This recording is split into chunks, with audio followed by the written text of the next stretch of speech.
자, 예수님께서는 오늘 산상수훈의 말씀을 통해 우리들에게 처음으로 사랑에 대해 말씀을 하고 계십니다. 그런데 말씀을 계속 묵상할수록 예수님의 이 말씀이 상식적으로나 윤리적으로나 잘 이해가 되지는 않습니다. 어떤 사람이 만일 너의 오른뺨을 때리면 그 사람과 싸우지 말고 다른 쪽 왼뺨마저 내밀어 그 사람이 너의 뺨을 때리게 하라는 말씀은 아마 이곳에 있는 여러분들도 쉽게 받아들이기 힘든 그런 주님의 명령인 것 같습니다. 그런데 예수님 말씀은 또 여기서 멈추지를 않습니다. 누가 너를 고소해도 속옷 정도의 이익을 훔쳐가려고 하면 너는 속옷이 아니라 너의 전 재산과 같은 이 겉옷마저 그에게 벗어 몽땅 주라는 말씀인 거예요.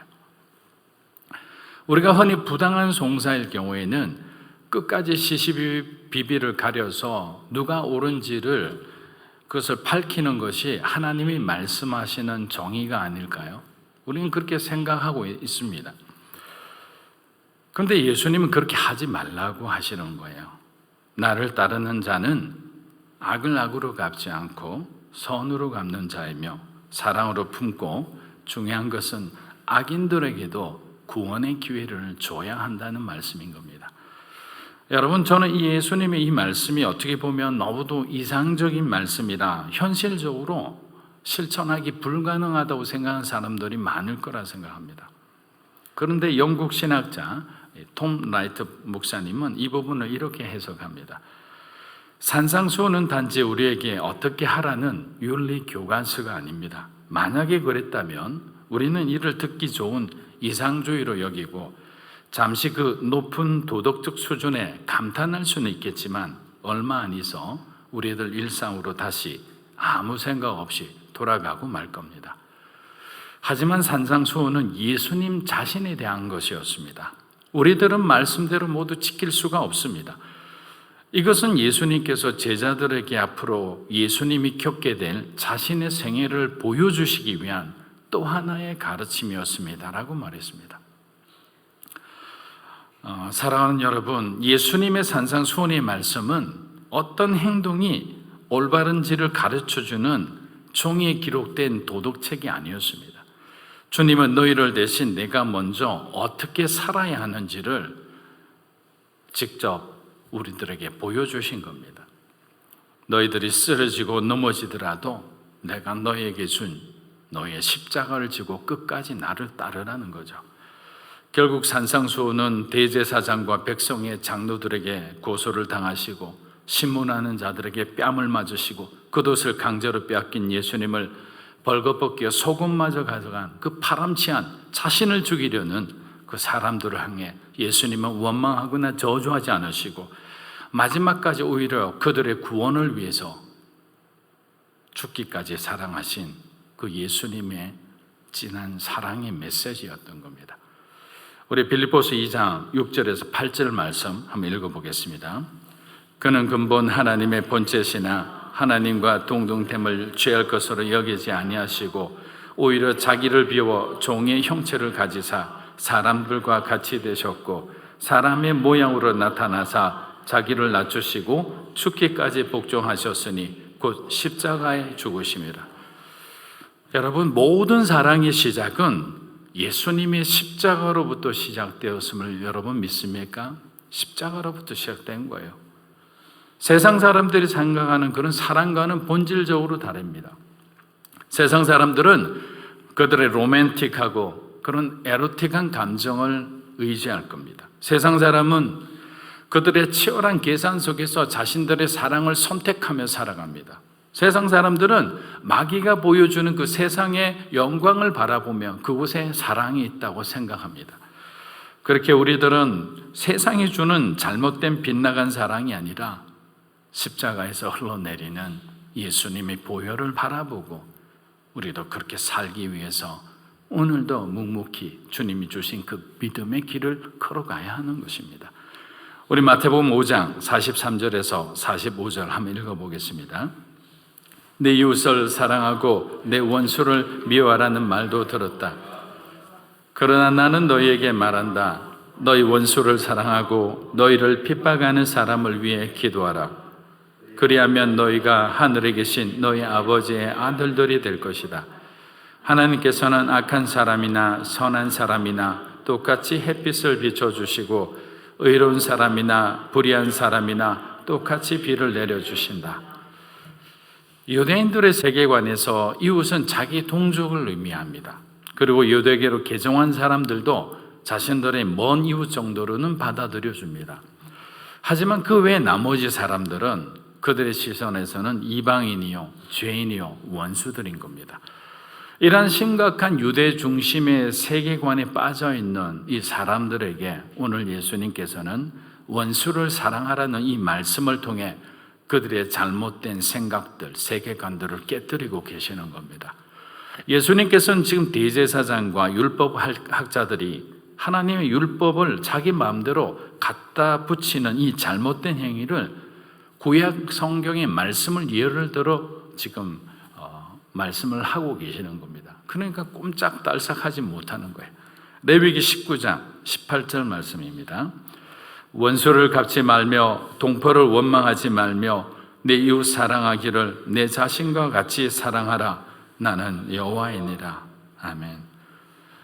이 말씀을 포함해 레위기 19장 전체를 우리가 다 보아도 원수를 미워하라는 말씀이 어디에도 없음에도 유대인들은 자신들이 갖고 있는 이 왜곡된 선민 사상을 중심으로 이방인들을 향한 강한 배타적인 태도로 그들을 무시하고 그들을 철저하게 차별하며 살았던 겁니다. 사랑하는 여러분, 그리스도인들 안에도 세상 가운데 성공한 사람들에게 이런 유대인들의 배타적인 잘못된 시각을 우리가 바라볼 수가 있습니다. 우리가 어렵고 힘들었을 때는 겸손합니다. 많은 사람들에게 우리가 고개를 숙일 수 있습니다. 어려운 사람들을 돌아볼 수 있는 여유도 있습니다.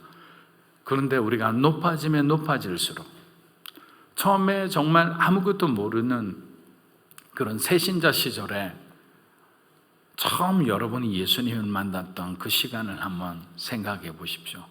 여러분, 그 시간에 하나님 주신 그 감격을 권사가 된, 장로가 된, 목사가 된 지금 이 시간도 그 마음을 우리가 유지하고 있습니까? 만일 갖고 있다면 우리는 복받은 사람인 거예요. 그래서 초심이 종심이 되기가 그렇게 어려운 겁니다. 사랑하는 여러분, 하나님의 사랑은 율법처럼 다른 사람을 판단하거나 정죄하지 않습니다. 그런데 우리는 본능적으로 그런 마음이 생깁니다. 안타깝지만 예수님은 사랑의 율법의 완성자시니 결국 선한 자와 악한 자를 모두 품고 사랑하실 수밖에 없잖아요. 누구에게는 비를 내리고 누구에게는 비를 내리지 않는 분이 예수님일까요? 그렇지 않습니다. 우리들의 마음속에 주님의 사랑이 혹시 식어가고 있다면 또 내 마음 가운데 뭔가 사랑보다는 미움과 분노와 원망이 많다면 우리는 다시 주님의 십자가를 찾아야 할 시간입니다. 십자가에서 죽으신 예수님의 희생의 사랑으로 인해 인간은 자신들이 지은 죄로 하나님과 원수되었던 그 관계가 회복되었지 않습니까? 하늘로 가는 길이 막혀 있었는데 우리 예수님이 오셔서 십자가에서 찢기심으로 그 예수님의 죽으심을 믿고 그분의 부활하심을 믿는 모든 자에게 그 구원의 길을 열어주신 거예요.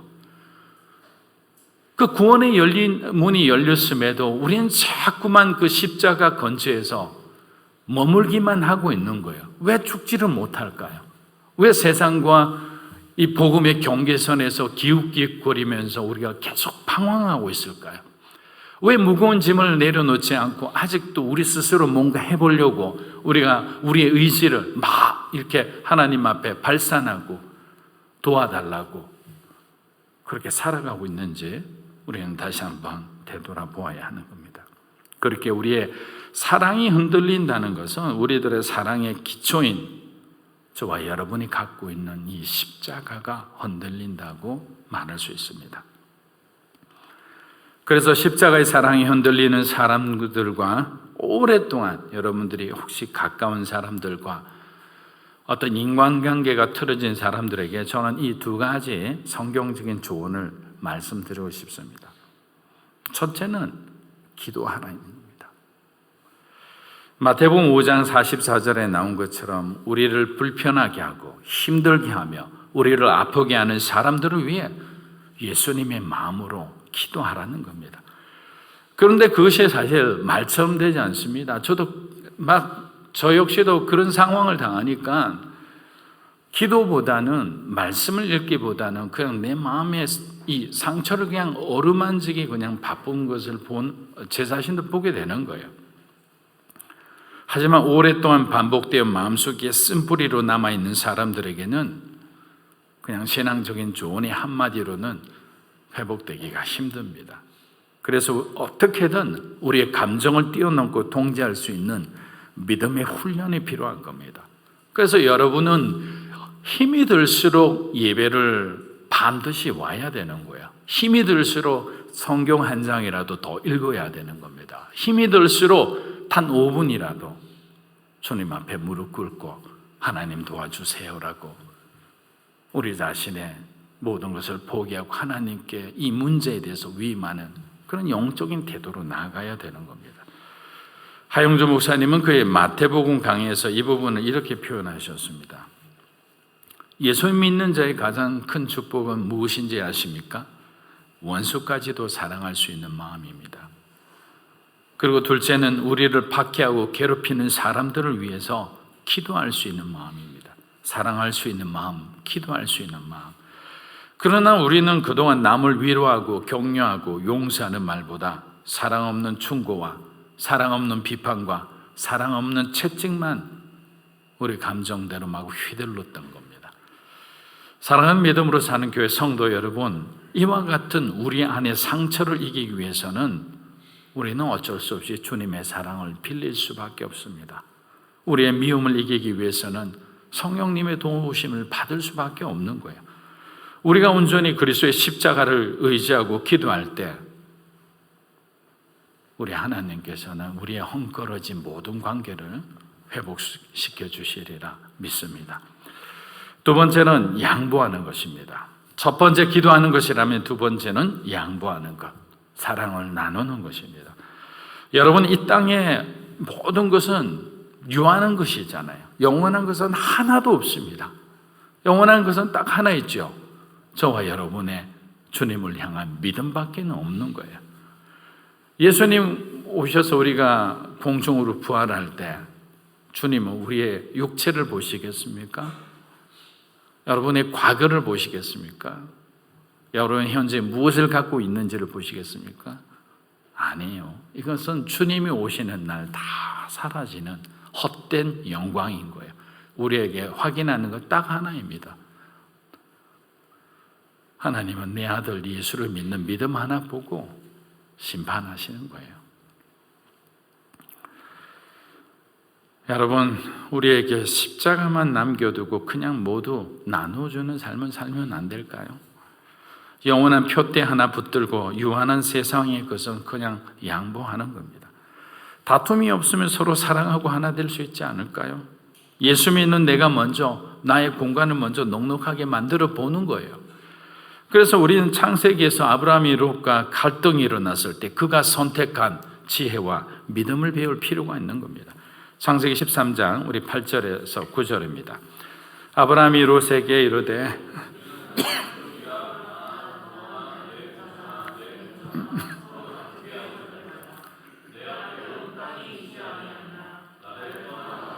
너가 좌하면 나는 우하고 내가 우하면 나는 좌하리라.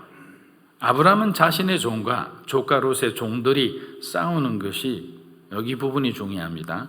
하나님 보시기에 좋지 않다고 생각하여 그가 롯에게 땅을 차지할 수 있는 우선권을 줍니다.